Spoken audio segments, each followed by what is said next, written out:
सुप्रभात बच्चों। ये हम लोग को पिछले इतिहास विषय में पहला हम लोग जो पढ़े थे यूरोप में राष्ट्रवाद का उदय, और उसका आपको हम लोग स्मार्ट क्लास में भी उसको पढ़े देखे थे उसको, और उसका क्वेश्चन आंसर भी हमने आप लोगों को भेजा है। और उसमें कोई परेशानी रहेगी तो फिर हम लोग उसका फिर समाधान करेंगे। दूसरा जो इतिहास का दूसरा जो पार्ट है, ये इंडो चाइना में राष्ट्रवादी आंदोलन। इसमें दो शब्द हैं, एक इंडो चाइना और दूसरा है राष्ट्रवादी आंदोलन। तो हम लोग पहले पिछले पार्ट में भी पढ़े हैं राष्ट्रवाद क्या है। तो राष्ट्रवाद ऐसा है कि अपने राष्ट्र के प्रति, अपने देश के प्रति जो भक्ति है, अपने राष्ट्र के प्रति जो प्रेम है, वही राष्ट्रवाद है। और दूसरा जो शब्द है इंडो चाइना, इसमें ये आप सोचते होंगे कि ये इंडिया और चाइना में कोई आंदोलन हुआ, ऐसी कोई बात नहीं है। इसमें इंडिया और चाइना का दूर दूर तक कोई संबंध नहीं है इसमें। तो ये हम लोग यहाँ पर देख पा रहे हैं। हम लोग पहले देखें कि इसमें इंडो चाइना में ये 3 देश आते हैं, वियतनाम, लाओस और कंबोडिया। हम लोग देखते हैं कि इस जगह पर ये यहाँ पर वियतनाम, ये लाओस और ये कंबोडिया, ये तीनों देश इस जगह पर यहाँ पर विश्व मानचित्र में आप लोग देख पा रहे होंगे। ये तीन देश हैं। ये तब तीनों देश मिलकर के इंडो चाइना बनता है। अब हम लोग देखते हैं कि इंडिया कहाँ पर है। तो ये इंडिया यहाँ पर है और चीन यहाँ पर है, इसलिए इसका इससे कोई संबंध नहीं है, ये तीनों देश मिलकर के। अब इसमें ये 1945 ईस्वी में भारत से पहले यह देश स्वतंत्र हुआ, और इसके पूर्व इसमें कई देशों का इस पर कई देशों का ये उपनिवेश रहा है। और उसमें हम लोग जो देखेंगे मुख्य रूप से फ्रांस देश का ये उपनिवेश रहा, और उसके उपनिवेश के खिलाफ जो है ये वियतनाम के लोगों ने आंदोलन किया। उसके बारे में उसका ये इतिहास है। तो इसमें हम लोग देखते हैं कि 1887 ईस्वी में वह जो है यहाँ पर फ्रांस के लोग आए, और उन्होंने जो है इस पर जो चीनी लोगों का कब्जा था 1887 में, ये Indo China, French China war हुआ। इंडो फ्रांस और चाइना के बीच में युद्ध हुआ, और 1987 में 2 जगह पर, इसके 2 स्थान पर टोंकिन और नाम, ये 2 जगह पर जो है फ्रांस के लोग आए और दोनों जगह पर कब्जा किया। और धीरे धीरे कालांतर में वह पूरे वियतनाम में उन लोगों ने अपना उपनिवेश बनाया।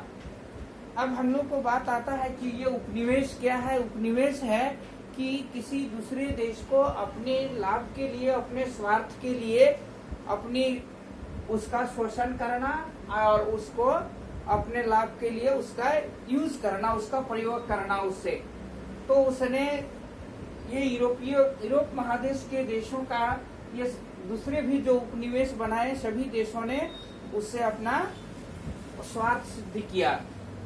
तो इसमें ये फ्रांस जो है यहाँ पर वियतनाम में ये आकर के क्या किए कि इसमें उसने आकर देखा कि इस देश में की आर्थिक स्थिति बहुत खराब है, और उसको जो उपनिवेश बनाया, तो उन्होंने सोचा कि ये उपनिवेश उसके कच्चे माल को, उसके जो संसाधन है कच्चे माल को उसको लेना था, और उसको तैयार माल को उस जगह पर उस देश में बेचना, ये उपनिवेश बनाने वाले देशों का उद्देश्य हुआ करता था।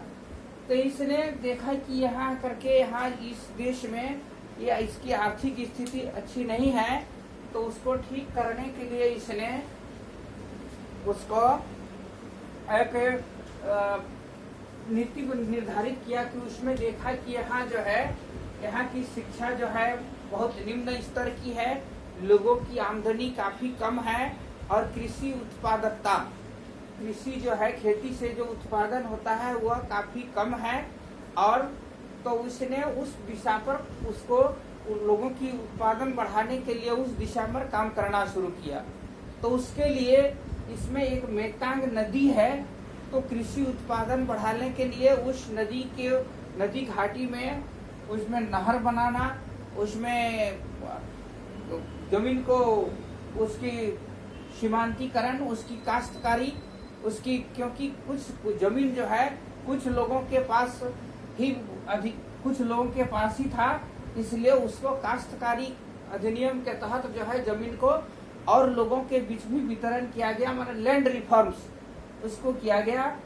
और उसमें वहां पर खेती जो है चावल, मुख्य रूप से चावल की खेती होती है। मेकांग नदी घाटी डेल्टा क्षेत्र में उसमें चावल की खेती होती है, और दूसरा वियतनाम में चावल और रबर की खेती होती है। तो चावल की खेती उत्पादकता को बढ़ाने के लिए इसने नहर बनवाए, और 1931 ईस्वी तक 1931 तक जो है ये विश्व का दूसरा सबसे बड़ा चावल निर्यातक देश बन गया वियतनाम। तो ये उसको बढ़ाने के लिए उसने खेती और वो रबर के उत्पादन को बढ़ावा दिए। दूसरा और क्या, उसमें शिक्षा के क्षेत्र में उसने, शिक्षा के क्षेत्र में दो तरह के मत थे उसमें, कि एक कुछ उनका मत था कुछ लोगों का कि शिक्षा ऐसा हो यहाँ पर जो केवल फ्रेंच भाषा में पढ़ाई जाए, जो फ्रांसीसी की भाषा फ्रेंच है, फ्रेंच भाषा में पढ़ाई जाए, भाषा का माध्यम फ्रेंच हो। और दूसरा कुछ वर्ग का कहना था कि उसकी अपनी भाषा में पढ़ाई हो। और तीसरा मत था कि नीचे कक्षाओं में उसकी जो वियतनाम की जो भाषा है उस भाषा में, और ऊंची कक्षाओं में आपको फ्रेंच भाषा में पढ़ाई जाए। तो उन लोगों को ये भय था कि यदि वहाँ के लोग ज्यादा पढ़ जाएंगे, वियतनाम के लोग, तो ये फिर उपनिवेश का विरोध करेंगे। इसलिए उसने ऐसी शिक्षा पद्धति, ऐसी पढ़ाई माध्यम शुरू किया पढ़ाई का कि जिसमें लोग केवल क्लर्क की नौकरी तक ही सीमित रहें। तो उसने वैसा सिलेबस चलाया कि वह ऊंचे पढ़ाई का जो माध्यम था उसमें केवल जो ऊंचे आमदनी वाले लोग थे वही पढ़ पाते थे। और दूसरा है कि जानबूझ करके, ताकि ऊंचे क्लास में नहीं जाएं करके जानबूझकर लोगों को ऐसा उसमें फेल कर दिया जाता था, अनुत्तीर्ण कर दिया जाता था कि ऊंचे क्लास में नहीं जाएं, ताकि पढ़ लिख लेंगे तो फिर वह उपनिवेश का विरोध करेंगे। तो इस तरह से उसने उस तरह का ये को अपनाया, और उसके लिए एक टोंकिन फ्री स्कूल प्रारंभ किया।